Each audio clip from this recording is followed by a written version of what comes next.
Well, joining us now with more on this situation is Venant Ndighila. He's the Emergency Preparedness and Response Manager at the Kenya Red Cross. He's joining us live from Nairobi. Venant, what is the current assessment of the flooding situation in Kenya?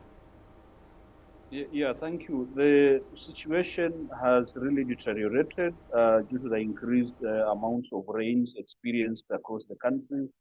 So far, we have recorded 24 counties have reported significant effects from the increased rains, and we have recorded 25,741 households which have been directly affected, and we have 17 households which have had to move from their houses because the houses have been destroyed, flooded, or somehow they've been rendered inhabitable. We have also recorded by sometime this evening at least 44 people who have lost their lives across the country, with a big number of those reported in Nairobi city. We have also recorded at least 17 who are still missing to date, and then 7 health facilities which have been rendered inoperational, and 26 schools which cannot be accessed because of the flooding. We have also other effects, including some 27,800 acres of arable land, which has been destroyed, unfortunately, with a lot of crops which are ready for harvesting, and also some 5,272 livestock which have died from this flood. So, Venant, let's talk about the people most affected here. What are the immediate needs of those affected by the deadly flooding?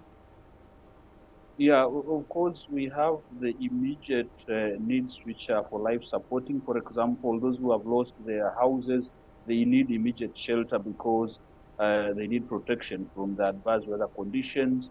Then after that, once they are in this displacement camp, they'll need services, including prevention and reducing the risk of disease outbreaks. Also, they require clean water, of which we have now to support with the provision of water purification materials at household level.